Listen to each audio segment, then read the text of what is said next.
5 राज्यों के चुनाव में जाति आ गई, गोत्र आ गया, लेकिन नेताओं को चुनाव का मजा तब तक नहीं आता जब तक उसमें हिंदू मुसलमान का तड़का ना लगे या फिर पाकिस्तान का जिक्र ना हो। तेलंगाना में बीजेपी के स्टार प्रचारक योगी आदित्यनाथ और ओवैसी ब्रदर्स के बीच अब ऐसी जंग छिड़ी है जिसमें ये सारे के सारे मुद्दे आ गए हैं पूरे पैकेज फॉर्म में। सबसे पहले इस खबर की 5 हेडलाइंस आपको मैं बताना चाहती हूं। योगी को ओवैसी ने जवाब दिया, बोले हिंदुस्तान उनके बाप का मुल्क है जहां से कोई उन्हें निकाल नहीं सकता है। असदुद्दीन ओवैसी ने योगी के इतिहास ज्ञान पर तंज किया और कहा कि हैदराबाद का निजाम कभी हिंदुस्तान से भागा नहीं था। हैदराबाद का निजाम कभी हिंदुस्तान से नहीं भागा था, यह असद ओवैसी ने कहा। असदुद्दीन के जो छोटे भाई है अकबरुद्दीन, वो कह रहे हैं योगी जैसे 56 आए और 56 चले भी गए हैं। अकबरुद्दीन ओवैसी ने प्रधानमंत्री मोदी को चायवाला कहकर भी तंज किया है। अब पूरी खबर आप देखिए, उसके बाद ब्लैक। तेलंगाना में भारतीय जनता पार्टी की सरकार बनती है तो मित्रों, मैं आपसे कह सकता हूं ओबीसी को यहां से वैसे ही भागना पड़ेगा जैसे हैदराबाद से निजाम को भागने के लिए मजबूर होना पड़ा था। योगी के इस बयान का जवाब बड़े और छोटे भाई ने मिलकर दिया। सुनो, उत्तर प्रदेश के चीफ मिनिस्टर, हमारे अब्बा आदम अलैहिस्सलाम जब जन्नत से निकलकर दुनिया में पहला कदम रखे तो हिंदुस्तान में रखे। ये हिंदुस्तान मेरे बाप का मुल्क है, कोई नहीं निकाल सकता मुझे। हिंदुस्तान मेरे अब्बा का मुल्क है, हिंदुस्तान मेरे डैडी का मुल्क है, हिंदुस्तान मेरे पप्पा का मुल्क है, हिंदुस्तान मेरे पिताजी का मुल्क है। जब पिताजी का मुल्क है तो बेटा कहां निकलेगा? जो पप्पा को नहीं मानेंगे वो भी खत्म हो जाएंगे इंशाअल्लाह ताला। कह रहा है निजाम की तरह ओवैसी को भगाऊंगा। अरे तू क्या, तेरी हैसियत क्या, तेरी दिशा क्या? तेरे जैसे 56 आए चले गए। अरे ओवैसी तो छोड़ो, ओवैसी की आने वाली 1000 नस्लें भी इसी मुल्क में रहेंगी, तुझसे रहेंगी, तुझसे मुकाबला करेंगी, तुझे भगाएंगी। हम भागने वालों में से नहीं है। बात योगी से निकली तो पीएम मोदी तलक पहुंची। हमें मत छेड़ो, मत छेड़ो। चाय वाले चाय चाय चाय चाय बोल रहा है, हमको छेड़ मत। याद रख, इतना बोलूंगा कि कान में से पीप बहने लगेगा, खून निकलेगा। अरे तुमने क्या किया?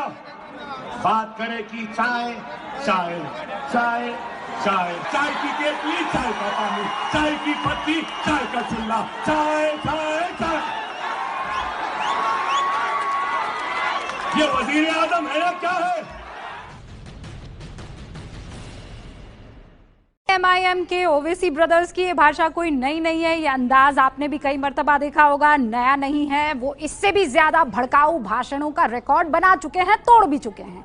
और इस बार चूंकि बात हिंदुत्व ब्रांड वाले योगी आदित्यनाथ ने शुरू की तो दोनों के हमलों की धार और पैनी हो गई। ये जुबानी जंग योगी के जिस बयान पर शुरू हुई उसे लेकर भी सवाल है, जिसका जवाब हम आपको अपनी इस रिपोर्ट में बताएंगे। आपको कहीं और जानने को नहीं मिलेगी। ध्यान से हिस्ट्री का ये पार्ट आपको भी देखना चाहिए। नहीं, बीजेपी अगर पावर में आई तो ओवैसी को निजाम की तरह भगा देंगे। सबसे पहली बात, आप तारीख को जानते ही नहीं है। अगर आप पढ़ते तो मालूम होता कि निजाम हैदराबाद छोड़ के नहीं गए, राज प्रमुख उनको बनाया गया था। मीर उस्मान अली खान को राज प्रमुख बनाया गया था। असदुद्दीन ओवैसी इतिहास की जिस घटना का जिक्र कर रहे हैं वो तब की है जब हैदराबाद रियासत भारत का हिस्सा बनी। हमने हुकूमत को पूरी तरह अपने हाथों में ले लिया है। हमें अफसोस है कि ये फैसला हम पहले नहीं ले सके। हमने अपनी फौज को जंग रोकने का हुक्म दे दिया है। और हम इंस्ट्रूमेंट ऑफ एक्सेशन पे दस्तखत करने के लिए भी तैयार हैं। आजादी के 1 साल बाद तक भारत में शामिल न होने की जिद पर अड़े हैदराबाद के निजाम मीर उस्मान अली बहादुर को सिर्फ 5 दिन में ही भारतीय सेना के सामने हथियार डालने पड़े। उससे पहले तक निजाम हैदराबाद में राजाकारों के नेता कासिम रिजवी के दम पर भारत का मुकाबला करने का ख्वाब देख रहे थे। पटेल साहब, निजाम की मांगों को न माना गया तो रियासत में हिंदुओं के लिए मुश्किलें आ सकती हैं।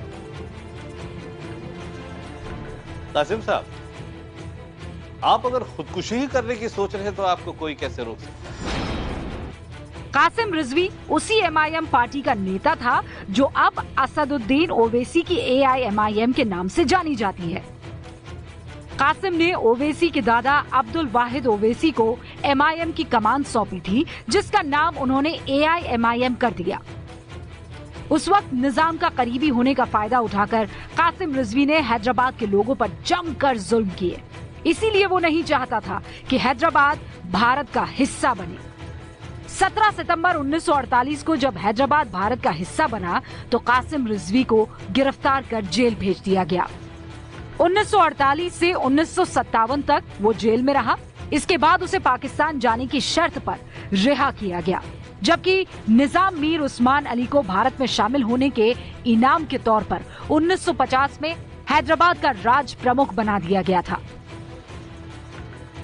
यानी योगी जिसके हैदराबाद से भागने की बात कर रहे थे वो दरअसल कासिम रिजवी था, लेकिन उन्होंने नाम लिया हैदराबाद के निजाम का और इसी गलती पर ओवैसी उन पर बरस पड़े।